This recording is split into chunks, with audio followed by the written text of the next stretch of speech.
Welcome to my YouTube channel Prasanjeet Pareek. Let's begin। Hello everyone, कैसे हैं सब लोग। चलिए आज हम लोग क्लास 10th की गणित विषय से चैप्टर 9 यानी कि त्रिकोणमिति के कुछ अनुप्रयोग से एक क्वेश्चन को लेकर सॉल्व करते हैं। हम लोग जो क्वेश्चन लिए हैं आइए उसको देखते हैं। एक ठेकेदार बच्चों के खेलने के लिए एक पार्क में 2 फिसलन पट्टी लगाना चाहती है।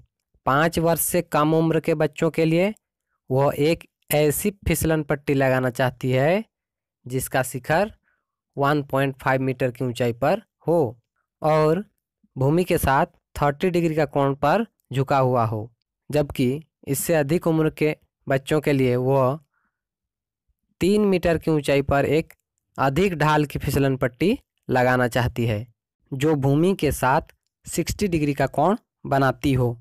प्रत्येक स्थिति में फिसलन पट्टी की लंबाई क्या होनी चाहिए, इसको हमें ज्ञात करनी है। इस क्वेश्चन में 2 फिसलन पट्टियाँ बनाई जा रही हैं, एक 5 वर्ष से छोटे बच्चों के लिए, एक 5 वर्ष से बड़े बच्चों के लिए। आइए देखते हैं उन फिसलन पट्टियों की आकृतियाँ कैसे कैसे बनेंगे। 5 वर्ष से कम उम्र के बच्चों के लिए बनाई जा रही फिसलन पट्टी में फिसलन पट्टी का शिखर भूमि से 1.5 मीटर की ऊंचाई पर है और वो फिसलन पट्टी भूमि के साथ 30 डिग्री का कोण बना रही है, जबकि 5 वर्ष से अधिक उम्र के बच्चों के लिए जो फिसलन पट्टी बनाई जा रही है उसमें फिसलन पट्टी की शिखर भूमि से 3 मीटर की ऊंचाई पर है एवं वो फिसलन पट्टी का दूसरा छोर भूमि के साथ 60 डिग्री का कोण बना रही है। तो आइए हम लोग एक एक करके दोनों फिसलन पट्टियों की लंबाई ज्ञात करेंगे। तो सबसे पहले 5 वर्ष से कम उम्र के बच्चों के लिए बनाई जा रही फिसलन पट्टी की लंबाई ज्ञात करते हैं। फिर हम लोग 5 वर्ष से अधिक उम्र के बच्चों के लिए जो फिसलन पट्टी बनाई जा रही है उसकी लंबाई ज्ञात करेंगे। तो आइए लेते हैं 5 वर्ष से कम उम्र के बच्चों के लिए बनाई जा रही फिसलन पट्टी को। हम लोग यहाँ देख सकते हैं जो 5 वर्ष से कम उम्र के बच्चों के लिए फिसलन पट्टी बनाई जा रही है वह एक समकोण त्रिभुज का निर्माण कर रही है। तो हम लोग त्रिकोणमिति का यूज करेंगे और फिसलन पट्टी की लंबाई ज्ञात करेंगे। यहाँ जो समकोण त्रिभुज बन रही है हम लोग उसका नाम ABC दिए हैं। यहाँ पर फिसलन पट्टी AC है और भूमि से ऊर्ध्वाधर ऊंचाई AB है और फिसलन पट्टी भूमि के साथ 30 डिग्री का एंगल बना रही है। तो चलिए फिसलन पट्टी की लंबाई ज्ञात करते हैं। माना फिसलन पट्टी की लंबाई AB इक्वल टू 1.5 मीटर एवं फिसलन पट्टी भूमि के साथ जो कोण बना रही है वो कोण थीटा इक्वल टू 30 डिग्री। इस समकोण त्रिभुज ABC में हमें फिसलन पट्टी की लंबाई ज्ञात करनी है यानी कि AC ज्ञात करनी है जो कि इस समकोण त्रिभुज की कर्ण है, तथा आकृति में अगर देखते हैं तो हमें इस समकोण त्रिभुज की लंब AB दिया गया है, AB की लंबाई दिया गया है जो कि है 1.5 मीटर। तो लंब और कर्ण से बनने वाली त्रिकोणमितीय अनुपात का यूज करेंगे, प्रयोग करेंगे, और वह है लंब अपन कर्ण यानी कि साइन थीटा या कर्ण अपन लंब यानी कि कोसेक थीटा। तो चलिए साइन थीटा का प्रयोग करते हैं। साइन थीटा इक्वल टू लंब अपन कर्ण, यहाँ पर लंब है AB, कर्ण है AC, तो sine theta equal to AB upon AC। यहाँ पर थीटा 30 डिग्री है तो sine 30 degree equal to 1.5 metre upon AC। Sine 30 degree की वैल्यू होती है 1/2 which is equal to 1.5 metre upon AC। फिर हम लोग क्रॉस मल्टीप्लाई करेंगे तो हमें AC प्राप्त हो जाएगी।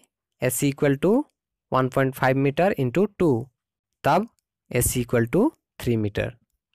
तो हमें फिसलन पट्टी की लंबाई ज्ञात हो गई, प्राप्त हो गई। तो 5 वर्ष से कम उम्र के बच्चों के लिए बनाई जा रही फिसलन पट्टी की लंबाई 3 मीटर होगी। अब हम लोग 5 वर्ष से अधिक उम्र के बच्चों के लिए बनाई जा रही फिसलन पट्टी को देखेंगे। इससे बनने वाली आकृति भी समकोण त्रिभुज का निर्माण कर रही है और इस फिसलन पट्टी की ऊंचाई 3 मीटर है और यह भूमि के साथ 60 डिग्री का कोण बना रही है। तो इसमें जो राइट एंगल ट्रायंगल यानी कि समकोण त्रिभुज बन रही है उसको हम लोग नाम दिए हैं DEF। इसमें फिसलन पट्टी हम लोग की DF है। भूमि से फिसलन पट्टी की शिखर तक की ऊर्ध्वाधर ऊंचाई है 3 मीटर तो चलिए फिसलन पट्टी DF की लंबाई ज्ञात करते हैं। माना फिसलन पट्टी की लंबाई equal to DF, DE equal to 3 metre तथा यह फिसलन पट्टी भूमि के साथ जो कोण बना रही है वो कोण थीटा इक्वल टू 60 डिग्री है। तो इस समकोण त्रिभुज में भी हमें फिसलन पट्टी की लंबाई ज्ञात करनी है, जो कि इस समकोण त्रिभुज के लिए कर्ण है, तथा इस समकोण त्रिभुज में हमें जिस भुजा की लंबाई दिया गया है वो इस समकोण त्रिभुज की लंब है। तो हम लोग वही सेम त्रिकोणमितीय अनुपात P/H यानी लंब अपन कर्ण या H/P कर्ण अपन लंब को लेंगे, अर्थात लंब अपन कर्ण यानी कि साइन थीटा या कर्ण अपन लंब यानी कि कोसेक थीटा को लेंगे। तो चलिए साइन थीटा लेते हैं। साइन थीटा इक्वल टू लंब अपन कर्ण यानी कि DE/DF।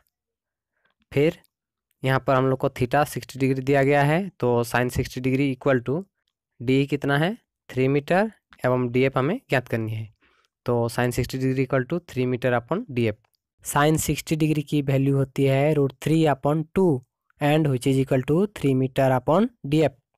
फिर यहाँ पर हम लोग क्रॉस मल्टीप्लाई करेंगे, तो यहाँ पर हमें प्राप्त होगी DF into √3 equal to 3 metre into 2। तो DF equal to 3 metre into 2 whole divided by square root of 3। तो यहाँ पर √3 से 3 को कैंसिल कर सकते हैं। √3 1 जा √3, √3 जा 3। तो हमें DF प्राप्त हो जाएगी। DF equal to 2 into √3 2√3 metre. तो हमें फिसलन पट्टी की लंबाई प्राप्त हो गई, जो है 2√3 मीटर। तो हमें 5 वर्ष से अधिक उम्र के बच्चों के लिए फिसलन पट्टी की लंबाई ज्ञात हो गई, जो 2√3 मीटर होनी चाहिए, एवं 5 वर्ष से कम उम्र के बच्चों के लिए फिसलन पट्टी की लंबाई 3 मीटर होनी चाहिए। आई होप आप लोगों को यह लेसन समझ में आ गया होगा।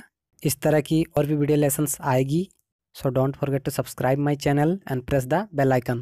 Thank you. Thanks for watching and keep watching.